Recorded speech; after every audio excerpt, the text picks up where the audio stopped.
so da daɗi ga nishaɗi.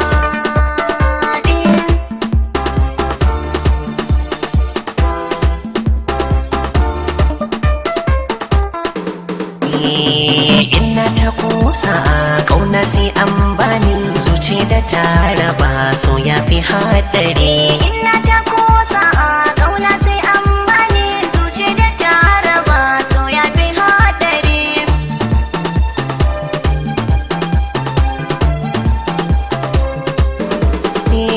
So aniya ɗaya inda biyayya ya fi ya bi ta zuciya ya sa harshe kaifi mun gina ramin sai kin so zai zurfi so da marata in kin so ta yi karfi Sauyin garban doki haukar kai mamaki. na ci kuli na ci garagon birnin soyayya.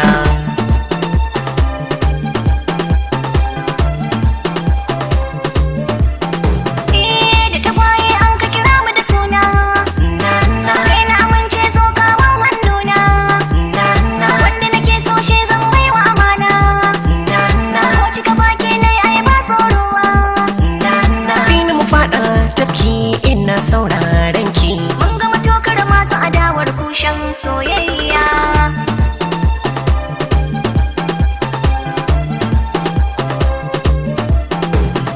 Inda riko da amana so zai nuna kar da mu zo da hiyana in mun zauna ke na kusanta magana ga sakona so inuwar mu zauna mun bar rana kar sirrin mu tona in mun zana na baki amanar kai soyayya.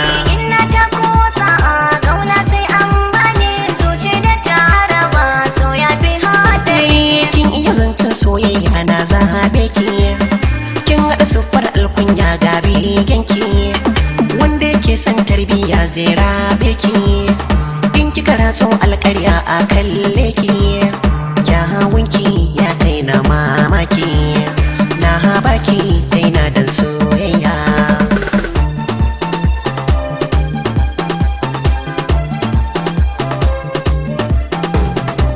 Jarumin maza akili kake zo da hanzari inda yau nake na ji na gani san ka zan rike inda sa gudu ke gudu kake rai da yayi bugu tambari kake karka guje mini in rusa soyayya.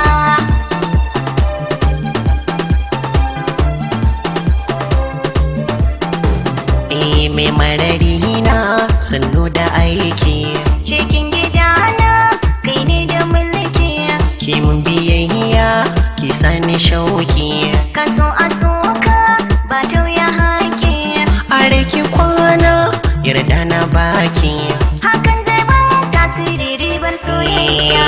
ina ta kusa ƙauna sai an bani zuci da taraba so ya fi haɗari.